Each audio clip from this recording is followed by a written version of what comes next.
And you never know. Well, number one, you should be very respectful to who you're dealing with. Always. Even if it's someone that's the biggest, Yeah. be respectful. Hey, thanks so much for checking out today's podcast. Super excited to introduce you to a buddy of mine who I've known for a decade, who I now call partner. Yes, I've partnered with him on his spirits business, which is a bourbon and a tequila and an unknown named wine to be determined. And today we're talking about not the products, but how has he created these luxury brands? How has he positioned it? What were the mistakes he made along the way? What were the lessons he learned in creating a wine with he and his partner that had north of 20 perfect 100s and now selling that and starting the whole thing over again?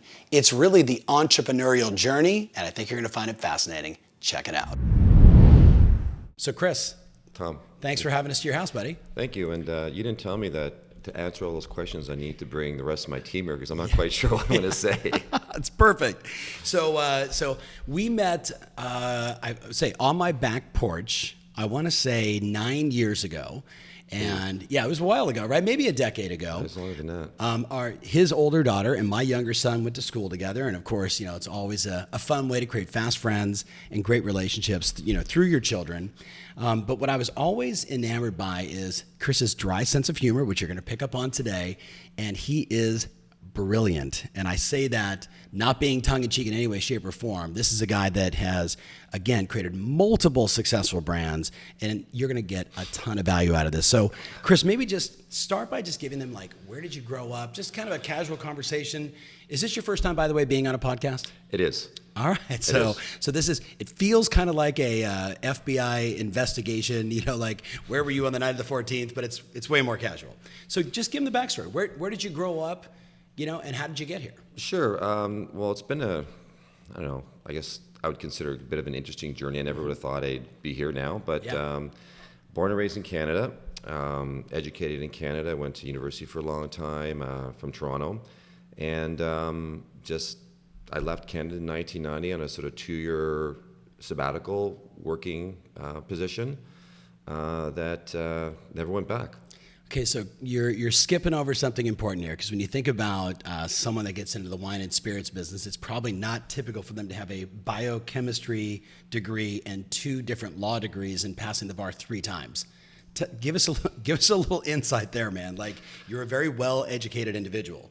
Well, it's pretty easy. I just didn't want to work. So Yeah. the easiest way not to work is stay in school, and if they keep accepting you, keep going.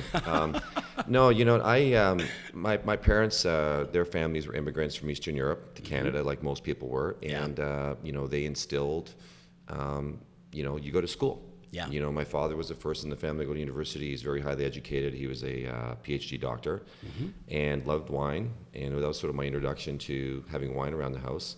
But being a kid, you drink beer and things like that. So it was never. I was never told to go to college or anything like that. That's just what we did. Yeah. So my brother did, I did, and originally wanted to be a dentist because I was really strong in math and sciences. Okay. Didn't do very well in English. Got it. Yeah, still don't. But that's interesting because you're such a great storyteller. But we'll get into storytelling and branding, Well, that's acting. Bit. That's not English. Okay. Hey, listen, whatever works. Well, no, it's just I sort of had it's interesting because. None of my children have, sort of strong suits in math or science, but they're good in English and drama, and communications. Yeah. But in any event, that was my natural.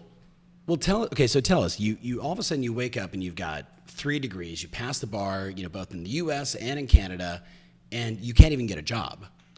Well, it was misfortune of coming out at a time when the economy was in a bit of a dump, and I was a solid B student. And I went to a solid B school, I was happy to be there. But at that time, if you weren't, and I think a lot of people can understand this, going for job interviews out of college, and people looking, well, your school's not good enough, or this isn't good enough, or you weren't at the top of the class. But most of my people I know, weren't. Yeah. So sort of right from the get-go, I kind of got the idea, no one's going to hire me. Yeah. And the opportunities that were there in my field were really terrible. Yeah. And I remember I had a good friend that I used to do a lot of mountain biking in Ontario and British Columbia. And he repped for a really big mountain bike company. And he said, well, why don't you be my Western Canadian sales rep? I'm like, okay. And I remember my dad lost his mind. Oh yeah, PhD. Because it was gonna, You're going into sales? Well, no, I was gonna, I was getting more into skiing and loved being out west, and I think, well, why am I gonna work in a sweatshop, 80 hours a week and not make any money, and I could be out there in the outdoors selling mountain bikes and making double. Yeah. And so that was kind of the path I was going down for a little bit. Interesting. So what was the job that took you to the islands? Well, a college roommate of mine that I went to law school with, he actually did three degrees at the same time. He was a year ahead of me. He was working in a very prestigious law firm in Calgary. Unlike me, he had an A average. He had a good job. Got it. But he quickly learned that it really wasn't for him, even though he was the guy you would think would be the most corporate out of anybody.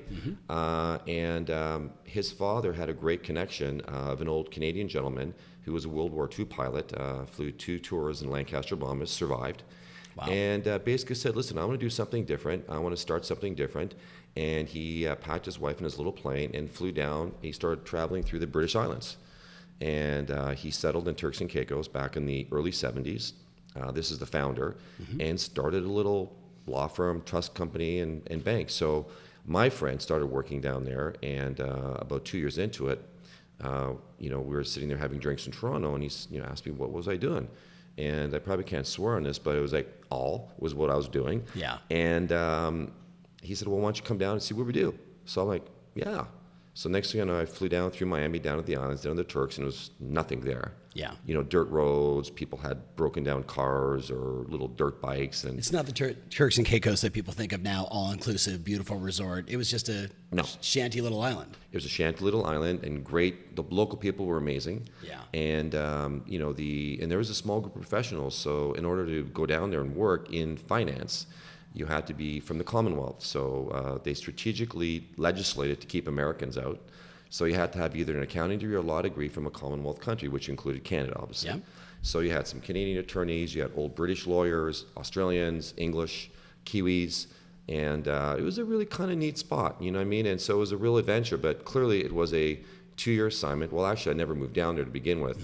I sort of learned what they did. They had a sort of skill set, and that's when I first became accustomed to, yes, I have all these degrees, but I am selling a product. Yes. Okay, so talk about that. We've talked about like sitting on your bed, acting like it's your office, making phone calls. Like every person watching or listening to this right now can relate to stories like that. So kind of shed some light on that. Well, yeah, and I was really hopeful that they'd say, I still wanted to have an office. Yeah. I wanted to put a jacket on. I still had that in me that I wanted that, and I wanted to be in the office building. Yeah. So they said, well, we don't want to give you a salary. Tell you what, here's what we do. Here are the products that we do. Learn them. Good luck. Yeah. So essentially, I flew back. Here's your desk. Just here's a bunch of people to call and go make some sales. I don't think I got any numbers to call either. Really? So I sort of, what was good was that because my mind isn't very big, there was a very limited scope of the tax act that they operated within. Yes. And so if you learn that, you sort of become the expert in that. And very few people knew that area. Got it. And the biggest thing was having the infrastructure on the island to be able to actually get the work done. So because a lot of people were leaving the country, moving assets out, and it was much different than the American situation where there was a clear pathway out of Canada. Yeah. And a lot of people took it at the time. Yeah. And this is going back to early 90s. Yep. So flew back to Toronto, didn't have money to open an office, got some business cards. They gave me business cards, and moved back in with my parents and got an office line and started calling people I went to college with. Anyone knew I was working at a firm or dealt with CPAs. I had a couple really good contacts out in British Columbia because I'd worked there for a year before I left the country. I actually went out to British Columbia to practice in a law firm. So I went out to BC, got admitted to the bar, and I remember I was given a job in a beautiful firm. I walked in the first day, and I still remember the senior partner walking out and going, I don't know how to tell you this, but I made a mistake. And here I was. I borrowed money from my parents. My father and I drove across the country from Toronto to British Columbia. Wow. Amazing drive. Yeah. Rented an apartment for the year. Walked in the first day of the job to be told, sorry, we made a mistake. We don't have a position for you. Okay, first of all, how do you deal with that? Well, there's shock, there's anger, I remember driving back to the condo where my father was proudly unpacking my stuff. And I walked in, and he looked at me and goes, he never swears. So he swore, he goes, what happened? I'm like, you're not going to believe this. And we both sat down, like, what are we going to do now? I signed this lease. I'd moved everything out there. So I'm like, okay. I called an old friend of mine who was a CPA attorney, and I was good friends with her and her husband. I go, Karen, what do I do? She goes, well, I go up to the University of British Columbia Law School. There's a job board. So literally, I went up there, and I saw this little post-it. Yeah. Sole practitioner looking for student. So at that time in Canada, you had to get some hours in before you could finish your bars. Already practiced and cleared in Ontario. I wanted to go to British Columbia, so that was the only thing on the board. I went to see this guy, and really eclectic guy. He loves to surf, so he went to undergrad in Hawaii and law school somewhere at UCSD, and he primarily had a pro bono practice. He did legal aid and pro bono. Interesting. So I was his assistant I got paid $250 a week. So my pay barely covered my rent and my I was just utilities. going to say, like, what was the cost of the rental? Like It was ugly. It was ugly. Yeah. So I started working for John, and it was an incredible experience. His office was in a really bad neighborhood of Vancouver, and Vancouver had a real gang and drug problem. So our clients were drug addicts and gang members. So at what point did you say to yourself, like, how did it come to this? Because that's not the path. I mean, No, there's many nights where I was like, are you kidding me? What's going on? But you just do it. Yeah. You just do it. And my parents were really upset, and they financially tried to do as much as they could for me, but I was very grateful. Yeah. But I'm like, wow. Again, so what happened was British Columbia changed the rules. They allowed me to write the bar immediately. I passed the bar by a couple percentage points. I think I needed a 70. I got a 72. And then I'm like, okay, what do I do now? Now I'm officially a lawyer. I started applying for jobs in British Columbia. No jobs.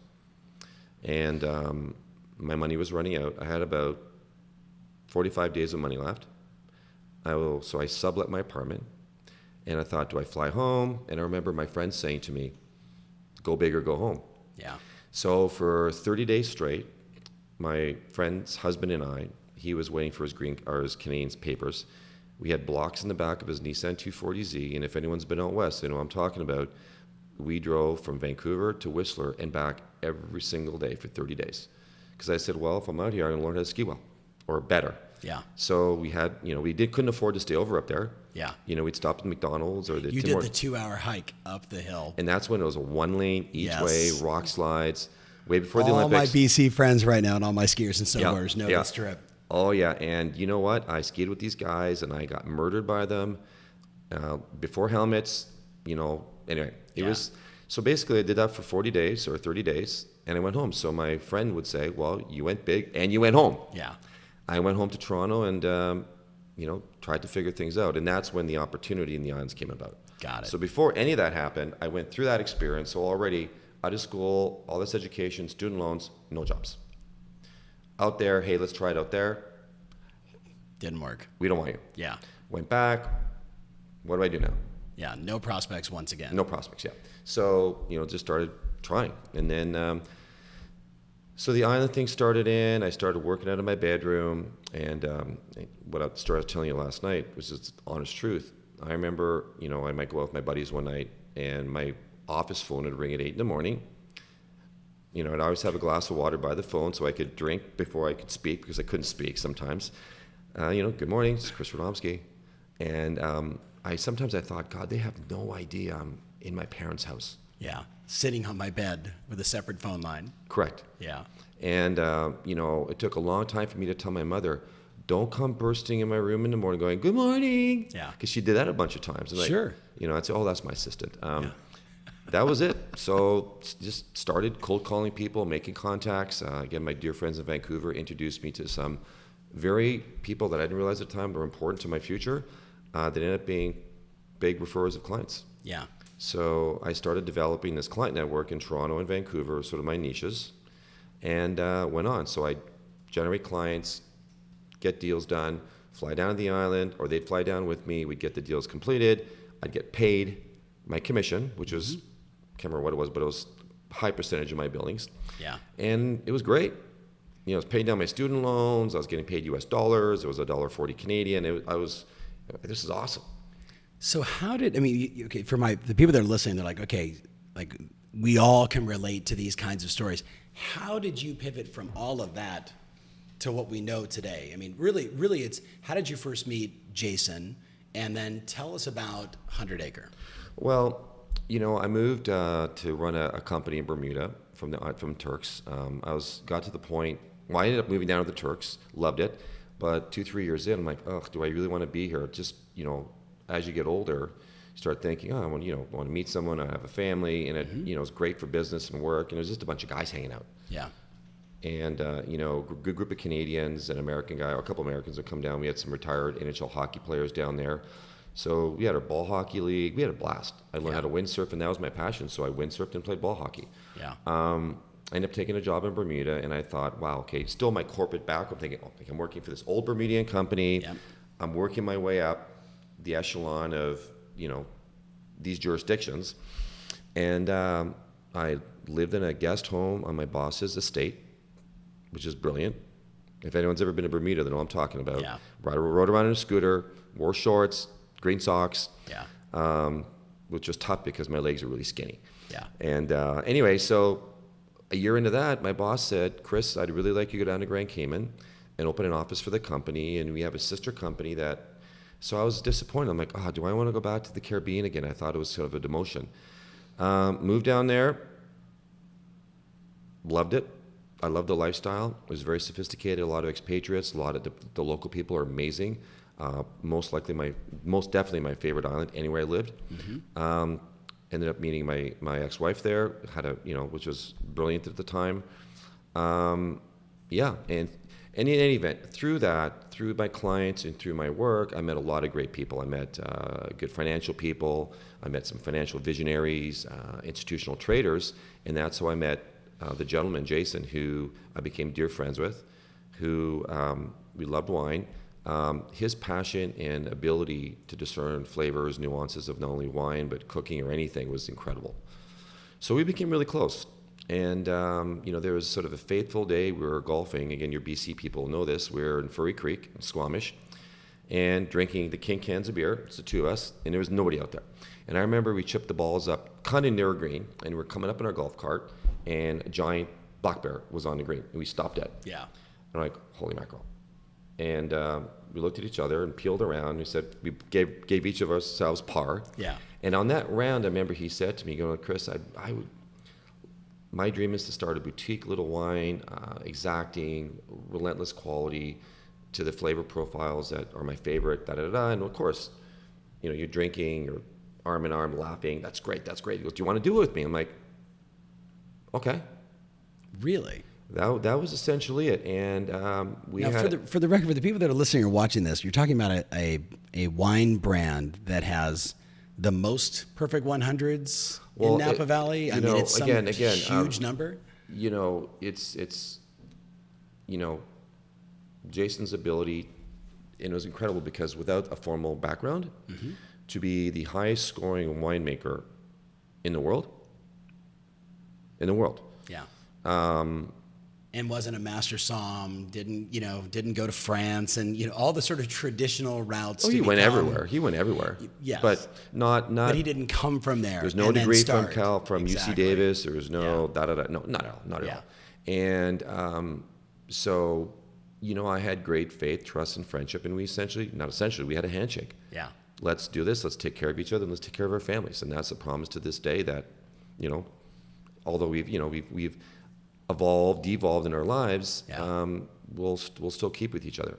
So let's kind of break down building a luxury brand, because that's really what 100 Acre, obviously, what it is. It's a cult wine, and they had multiple different brands. But I want to talk just specifically for maybe my luxury friends listening right now that are always trying to separate themselves from the competition, sure. right? They're like the wine business, real estate, mortgage, insurance. It's uber competitive. So just give us, what are your thoughts on storytelling, positioning? How did you guys create this aura that everyone now knows as 100 Acre? But again, tremendous credit to Jason because he for the most part, if not all, created a lot of the background story. And I mean, he's taking the brand now on his own to great heights. You know what I mean? Incredible. The key is there was a story. You know what I mean? 100 Acre was a reference to Winnie the Pooh. Mm-hmm. And Jason fancied himself as E.L. Milne. And don't think I'm illiterary or anything, but I love Winnie the Pooh, and I was Christopher Robin. And when we tell people that, there was a story. You know what I mean? And Blind and Boston, the label, was the first passage of Homer's Odyssey. Ulysses, the story of a man, the struggles, representing your friends, families, and fighting strong. Yeah. And, I think we both really could, what's my word I'm looking for? Relate to that, because we looked at our relative backgrounds, the struggles, where you thought you'd go, you didn't. And even being in Northern California as two Canadian kids, Napa didn't, it was difficult. Sure. Because at that time, Napa was very proper. There was a pecking order and there was a hierarchy for sure. Yes. Okay, so every startup, every agent on the planet listening to this can relate to the pecking order and where they think they are. And how did you guys deal with that? Well, we each dealt with it differently. And that's why I think we're a really good combination. At times you get really angry. You're really pissed. Yeah. You think, why are people doing this? Why are they being rude? Why, and the way we always saw it was that, that the boats all rise and fall with the tide. And we're a firm believer of Napa Valley Cabernet, actually, as we were of Australian Shiraz, because we made wine in Australia as well. But that's the way we felt. And, to a certain extent, we kind of said, okay, you know what? Screw you guys. You know what? If that's the way you're going to be, we're not going to be disrespectful or anything to you, but we're not going to get any help from anybody. And it's a very financially challenging business. Yes, it is. We had no support from the banks. You know what I mean? Because everyone thought, because when you think about it, and I didn't really understand the challenge before me, which was a business that essentially from the time you write the first check, you're looking at 8 years before a dollar comes in. Think about that for all the people listening and watching right now. You've signed the first check and it's 8 years later. Why? Like, give them just a high level, fast version of why that is. It's using analogy in the spirits industry, if you could find a distillery where you could make gin or vodka today. Yep. So you create a name. What takes you the longest is really developing your label design and getting all the legal approvals. Yeah. So you're talking 3-4 months. 3 to 4 months, you could have your own gin and vodka. Yep. Be in business. Yep.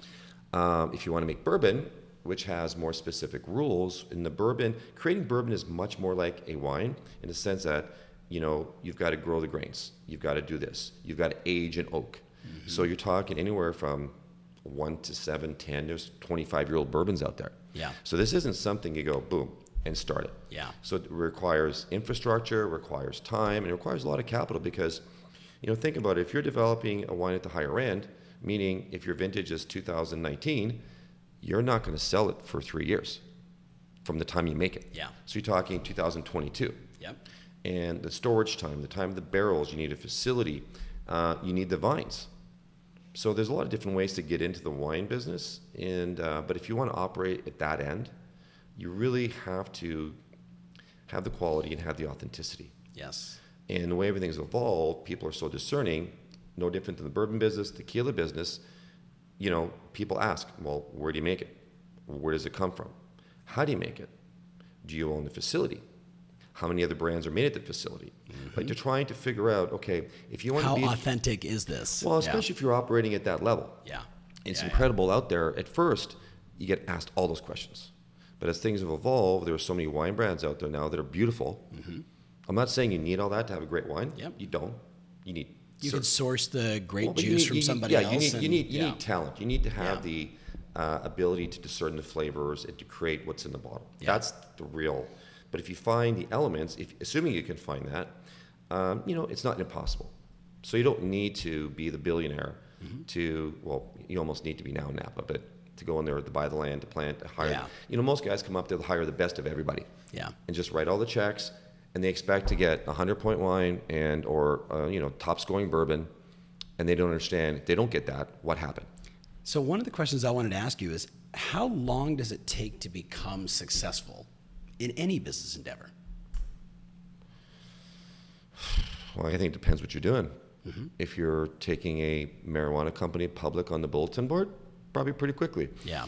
You know, and there's that, but I think any business where you're creating a product that's luxury, you know, I just look at the ones that are out there. You know, and people ask me, well, look at this bourbon brand. They're doing great. I go, well, they've been at it for 15 years. You know, I hope it's not that long. But learning what I've done over my past, seeing how the brands I worked on developed, and majority of them were sold, you get a good idea of, you know, when the inflection point is, when is a good time to sell, how to do it, and I guess it just depends on what you're doing. Yeah. You know, if you're developing a luxury automobile or a great watch, how competitive is the industry? But I think if you're making something, or I guess if you're in real estate, developing a client base, then years. Yeah. You know, you don't just put an ad in the paper or put a sticker on your car and Or one Facebook post and say, here I am. oh yeah, put some print ads in the back of whatever magazine. Yeah. That's great. Yeah. You know what I mean? You need to get listings. And Yeah. I guess what gets you listings? What gets you these people to list their homes with you? Well, they think you can do it. Well, how can you do it? You've got deals. So it's kind of one of those things is you're almost as good as your last deal, only as good as your last deal, but you need deals. Yeah. I think it's, you know, once you get a deal done, people get to know you, and then there's referrals, and it's you know, we're all selling stuff. Yeah. That's I mean, so I want to just unpack a little bit there. You know, I think we both agree it takes time, and that's always a message that I'm sharing with people. Like, it takes time, right? Everything worthwhile takes time. What advice do you have, though, for young entrepreneurs, for the person that may be listening right now that's just getting their career started, right? Just kind of, what are your thoughts there? What do they need to know? Well, aside from the fact that, you know, you need a certain level of capitalization, like you need to pay the bills. Yeah. You know, speaking for myself, I think never be too big to think you can't learn something. Never be afraid of a field you don't know that much about. Yeah. And you never know, well, number one, you should be very respectful to who you're dealing with. Always. Even if it's someone that's the biggest, Yeah. Yeah. be respectful. Yeah. And, you know, you can make a decision after the fact whether or not you're going to hang around with them or do business with them. But I've learned the hard way, being around some people that were really so egotistical that it prevented them from having a partnership or taking anything from anyone. But as I get older and go on, I think it's even more important to work with people. You know, I know technically it may work for you, but have people you work with. And one of my big goals now is to try to really create a work environment where if it works, it's good for everybody. Yeah. You know, Yeah. not, hey, the company sells, see you later. Yeah. And, you know, some people look at it that way, but a lot of people don't. Yeah. You know, you'll talk to a good salesperson you want to hire, and like, well, you know, I want equity and I want this, I want this. Well, okay, that's great, but tell you what, instead of paying you base salary of $100,000, how about you take 75 and we'll give you a bigger tail end? A lot of people say no. You Which know what is I mean? interesting. It's like they don't get it. There's a bigger play here. Yeah, but I know looking back, I had an amazing mentor, teacher with Jason, and amazing partner. Yeah.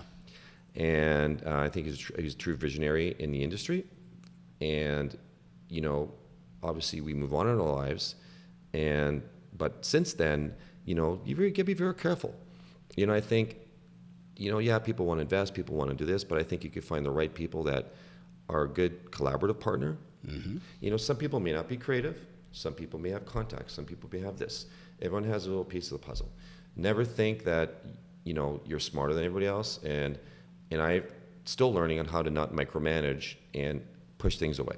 Yeah. Every once in a while, you go, oh my God, what just happened? Yeah. You know what I mean? But I think to find the right crew people to be your partners and or people you work with, not for, or that's incredible. But for a young entrepreneur, you know, study what's happening, be respectful for people, and you never know where your first good lead is going to come from. That's right. Or the next meeting that you have, how that can impact your career 10, 15, 20, 30 years later if you're playing the long game.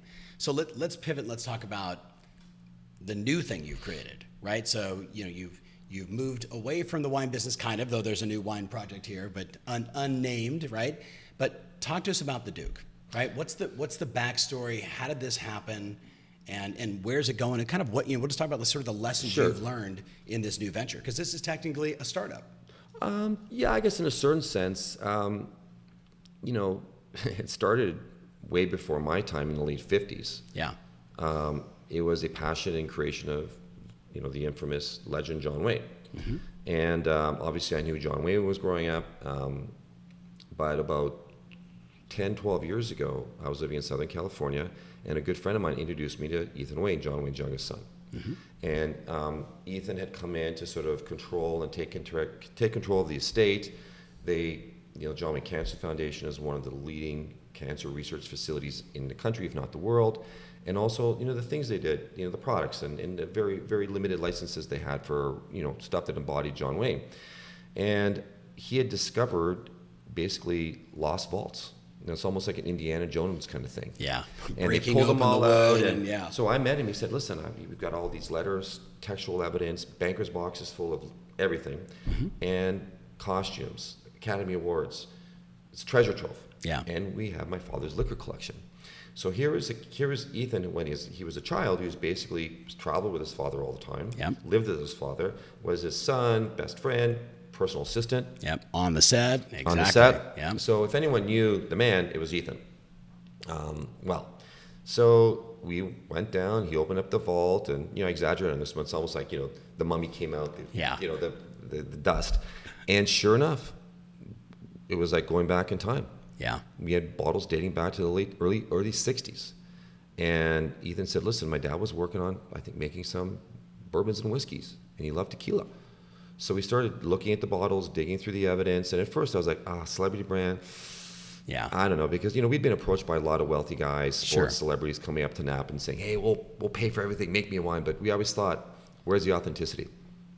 I'm not saying a celebrity can't be really into it, and there are a few out there that really are, and they're doing great. God bless them. Yeah. But for them, to a great degree, and it's gone even way out of control, people feel they have to have a celebrity name on a brand to make it good. Yeah.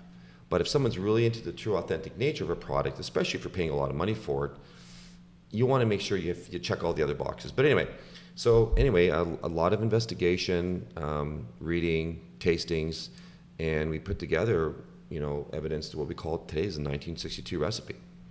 So even from that time, it took about 7 years to get the product to market. Again, you don't just make bourbon overnight. No. So we had to find the right collection of older barrels that matched the flavor profiles. We reverse engineered the recipe. We started making new bourbons.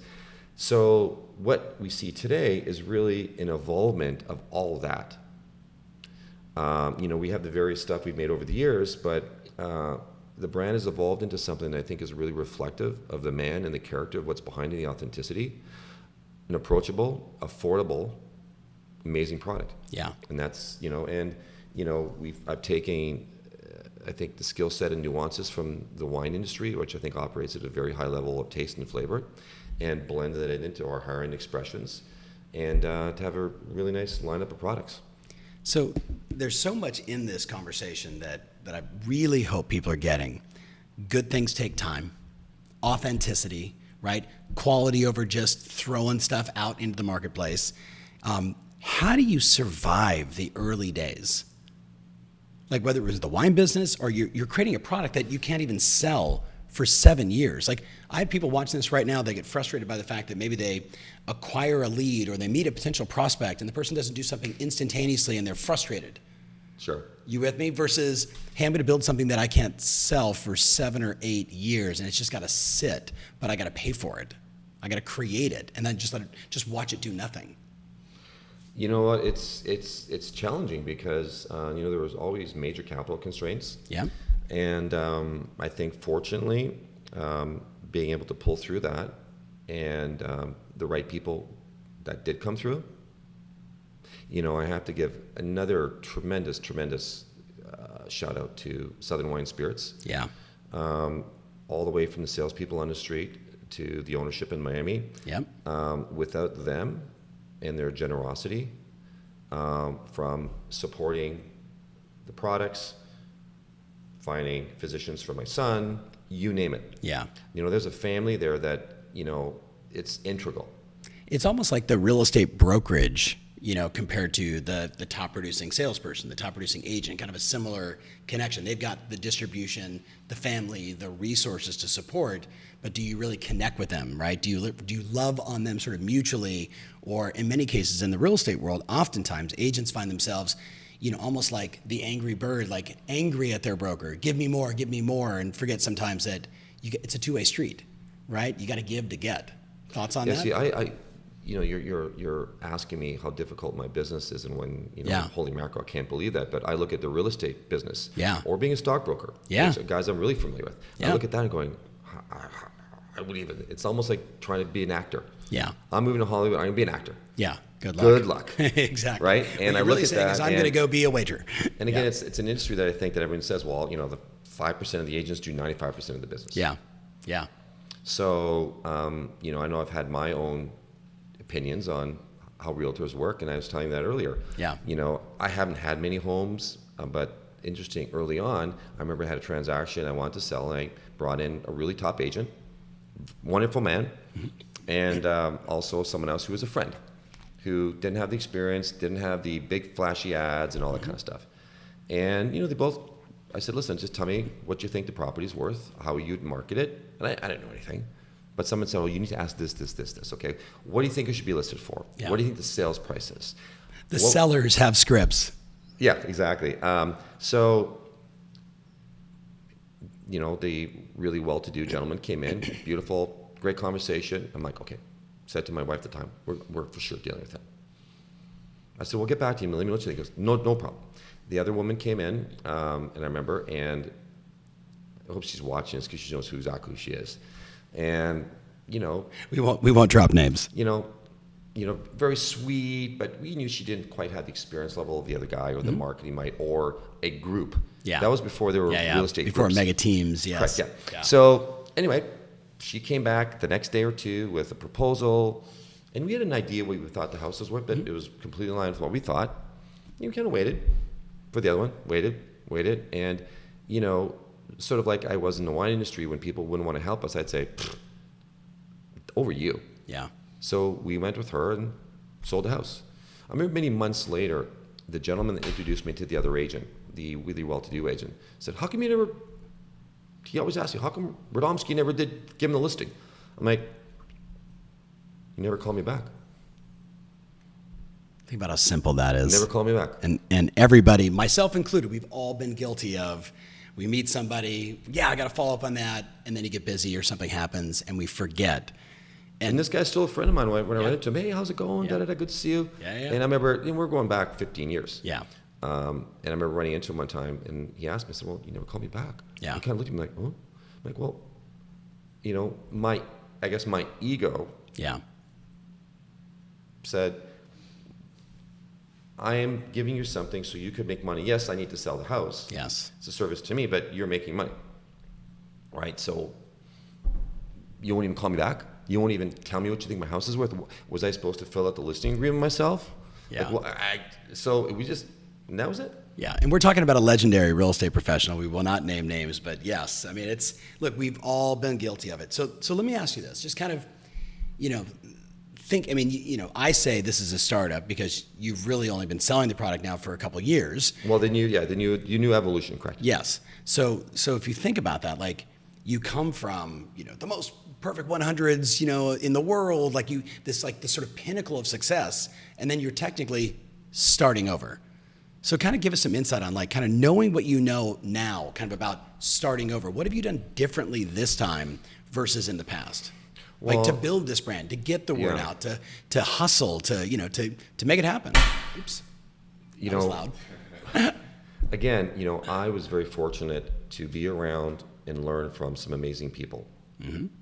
Not only and I would never pass myself off as a master distiller or a winemaker. Yeah. I have a good palate, but I work with great people in that regard and have an idea of what I want it to taste like. But again, it's acquired. But in terms of presentation, packaging, storytelling, there's 15 years of sitting and listening, and the good, the bad, and the ugly. Yeah. Yeah. And so for me now, people want to start a wine brand or they've never done. They're, oh my God, how do I do this? There's legal, there's this, there's that. Honestly, since I've seen it all, and a lot of what we did was almost like a MacGyver operation. Yeah. And it was MacGyver. I got stories. Some people might have to Google what that means, but I know exactly what you're talking about. Well, yes. MacGyver was the guy that basically he was like a spy, secret agent, and he was always in a situation where he just had like a toothpick. Piece of Scotch tape Correct. and a piece of paper. You have to build a helicopter Yes. of a toothpick and get out of there. Yeah. It's like Rambo being shot by 5,000 guys at the same time but not being hit. Yeah, we would call that being uber-resourceful, right, and not blaming resources, right? Like that's really what you're talking about. Yeah. And just having the relationships, 1,000,000% a relationship with Southern Wine Spirits. Yeah. Because to have the right relationship, but still you've got to go in with the reputation. Yeah. Not only in you've done something, but you've been honorable in what you've done. Yes. Because they deal with a lot of people. They get hundreds of new product submissions a day. Yep. From everybody. That's called competition, my friends that are listening and watching. Including wealthy people, celebrities. Yeah. Hey, so-and-so's got a new tequila, and there's millions of them now. Yeah. So to have that built-up network, Rolodex, where you have that friend relationship, you say, hey, can we have a meeting? So when this was re-evolved, it was sort of sitting down with them saying, what do you think of this? What do you think of this? The goal was to produce something that used all the skill sets from what has been acquired. So in terms of getting it to market, way easier because you've got 20 years of body blows and mistakes. Yeah. Finding the right label producer, finding the right collaborative designer. But also what came from that was we had to do everything ourselves because no one would help us. And then once you become successful, guess what? Banks want to finance you and everyone wants to be your buddy. Yeah. So, but you have to pull back from that and not be arrogant about it and just say that's fantastic, but that's where it was. Mm-hmm. So I know that it could easily go back to that, but again, there's a database, a skill set. It's like having 20 cars in your garage. It's not a value thing, but hey, I got a car. Because I built 20 cars over the last 15 years, and they're sitting there. So can I go somewhere? Absolutely. As opposed to saying, oh God, I need to build my first car. Yeah. So you're not reinventing the wheel, but what also has happened is the market has evolved so much in terms of competition, creativity, authenticity, that you really have to, I think, continue to up your game. And my real hope is that the consumer is, and I believe this to be true, is so advancing. And I'm old now. So now we're talking millennials, Generation Z. Mm-hmm. My daughter's 18. Hey, what do you think about this? I'm trying to understand areas that you have no clue. That's such an insightful thing that I hope a lot of people picked up on. I constantly do the same thing. I'm constantly asking my boys what's hot, what's not. What do you think about this color scheme? What do you think about this story? Sure. How am I positioning this? And to hear it from a 16-year-old at the time, well, Dad, I think it's kind of stupid. Or, if you thought about it this way, right? Like that gives you tremendous insight. Did you always do that?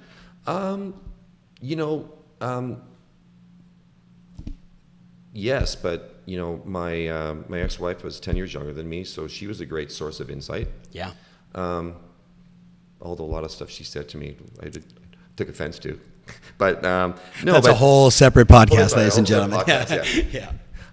No, when my daughter got a little bit older, and especially being in where I live right now, it's a tremendously advanced society down here. Yes. Miami Beach is a different world. There's people from all over the world. You get all sorts of different aspects of culture, of viewpoints, personalities.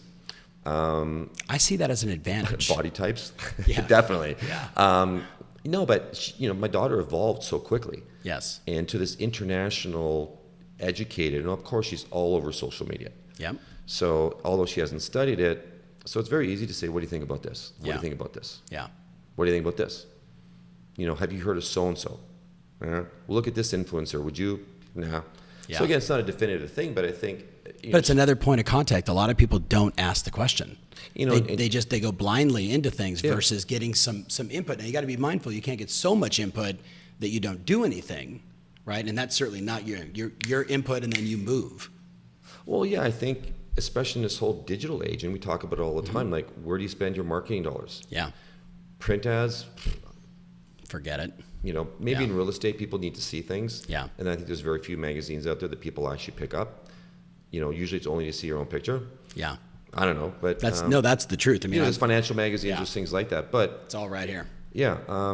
So I don't really know for what I do. I think there's a certain box you have to check in certain publications you probably still need to be into, because in my business there's sort of gatekeepers. Yeah.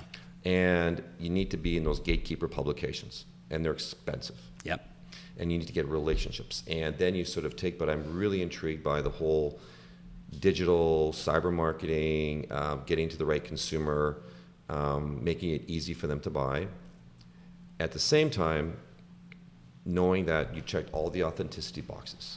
And my real goal is to try to make my portfolio, because there's a tequila project we've been working on, a new wine project, is to have really be in relevant areas that are growing. Yep. But the consumers are almost all the same. Yeah. They're 25 to 50-year-olds, super intelligent, men, women, people from everywhere. They're buying more expensive products, but they want to know, is this real? is this real? Is there a good backstory? Can I tell my friends about this? Correct. And what about this? What about this? Yeah. We're announcing opening our tasting center next week in Owensboro, Kentucky, which is a huge deal for us with the distillery we have a partnership with, and that's a big deal. Yeah. Can you go and taste it? Yes, you can. Yeah. We make it there. Yep. It's on the Bourbon Trail. Yeah. But what's interesting, too, in the bourbon industry, I don't know what percentage, but a very high percentage of the bourbons, like tequilas, are made in factories. Most people don't know that. Yeah. I'm not saying they're not good. Yeah. And when I first got into this, I was drilled. Where you make it? Where you make it? Where you make it? Kentucky, Kentucky, Kentucky. Blah, blah, blah. But there are a number of big brands out there that were made in factories in Indiana. The bourbon was great, don't get me wrong, but somehow they managed to skillfully market around that, and I'm like, how do you do that? That's incredible. Yeah. Now people don't really care as long as it's good, and so much goes into the marketing. But again, I think if you have that behind you and the good marketing, then you sort of check all the boxes. And then it's just about getting in front of people and having good distribution network and having, getting the product out there. Good partners. Everyone in real estate understands distribution. It's Zillow, Realtor, Trulia. It's your MLS. It's all the portals. It's all that stuff. So Chris, as we wrap up, being mindful of your time and what we got to do next, just kind of like lessons, or last sort of insight. Like if you could talk to every sales professional on the planet, what would be the one thing you'd want to say from your experience to build their business? It's a big question, I know. Yeah, I think it depends on what level they're selling at. If you're selling a $10 million house but I think there's common factors, which are be respectful to who you're dealing with. Yeah. I think even if you're the biggest fish in the pond, you can have a very admirable arrogance. It's always good to, if you don't know what you're talking about, to look to pretend you do, or to come across as you do. Don't be overly arrogant, and be very warm to people. I'm a firm believer that if you have a friendship connection or a warmth, it's not that you're going to go out and have dinner with them every night. Yeah. But if they feel, hey, sometimes that's backfired on me, because people have said to me, if they learn about my family and my issues in my life, they're like, oh Jesus, I don't think he can do this because look all the crap going on in his life. Yeah. Sometimes that backfires, but if people really, I think the really solid people say, God, you're pulling off, you're doing that. I think if you develop that connection with somebody, if possible, then I think that's really important. But it's all about your personality, how you come across when they first see you, and people prejudge. Yes, they do. It's just the bottom line. If you come up in a Rolls Royce, depending on your client is, if it's a $25, $80 million house, but just, you have to be very careful about how you present yourself, and your goal is to do a good job and get the sale. Yeah. I love it, man. I love it. Very insightful, and congratulations. I mean, obviously, I'm super proud to be a part of all of this, and to be your pal and be able to collaborate in the ways that I can help. So for my friends that are watching, listen, share this with people that especially people that are entrepreneurs that are wanting to get started. Maybe people that went to school, got a bunch of degrees, and now are finding themselves like, I have the degrees in my cupboard upstairs, by the way. What am I going to do now, right? Because Chris's story is sort of that typical entrepreneurial, not typical, but that like extraordinary entrepreneurial story that we all get inspired by, right? Like, my whole life's going left ain't working out, I pivot and go right. You're going to have, and I still do, big downs. Yeah. Because every once in a while, you start crying. Yeah. Going, how am I going to get this done? Or Yeah. Everyone has the 3 o'clock wake up. Oh, yes. You wake up at dead time and you go, what the heck? How am I going to solve this? Don't look at your phone. Don't look at your text. Don't look at your emails, because and I really, really hate Friday afternoon bad emails. Hate it. Hate it. Some of my dearest people I work with do it, and I call them and say, please, I love you, but just don't do that again. Because I've had a long week. I don't need to see that on Saturday morning. Punch me in the face Monday morning. I can handle it easier. Yeah, I'll get good sleep, and just don't do that. That's why maybe that's a good little lesson there too as we close this out. Like, don't send bad emails. Dear Mr. Seller, your property is grossly overpriced Friday at 5, right? Probably not a good idea. And don't break up with me for my birthday or Christmas. Right? Okay, it's pretty amazing that we survived this entire podcast without breaking open the bottle of juice here, but it is 10 a.m. So, Chris, thank you so much for your time. And for all my friends out there, keep listening, keep learning, keep growing, keep executing, because that's the game.